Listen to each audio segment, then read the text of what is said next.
Okay, so we start by factorizing the inequality.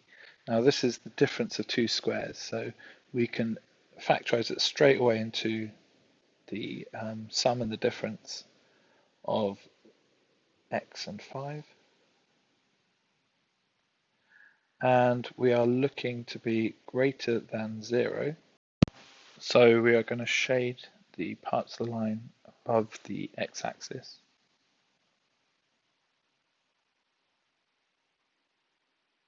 Marking on the roots -5 and 5, we can see that the x-coordinates must be less than -5 or greater than 5.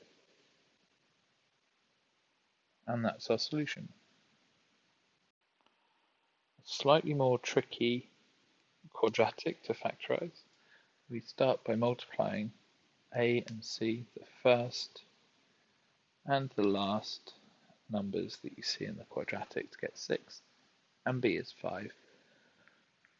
And if we set up our factorization process, the two numbers that we're looking for are going to be 2 and 3, because they multiply to make AC and they add up to make B. So there they are.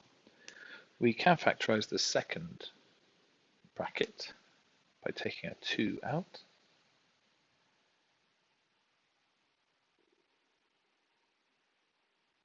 And the 2's cancel just to give us 2x plus 3, x plus 1. Now this gives us the roots of -1 and -3/2. So when we sketch our graph, our smiley quadratic graph, we're going to see that we are crossing the axis to the left-hand side of the y-axis. So we get -3/2 and -1. Because we are less than 0 in the equation we're trying to solve, we're interested in the values of this line that are less than 0 or below the x-axis. And we can see that that piece of line is a single piece of line, so we're going to have a single 3-part inequality for our answer. X can take values between the two roots.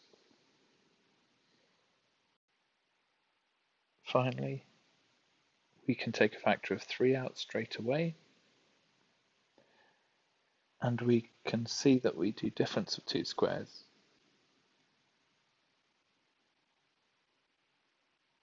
This will give us the two roots, 1 and -1, and we can draw our graph in the usual way.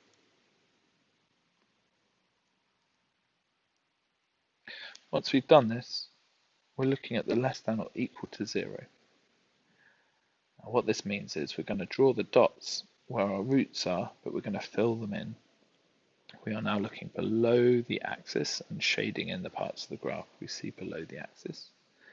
But because we've got shaded in lines, the x-coordinates -1 and 1 can be included, and you show that in your answer with the less than or equals to signs.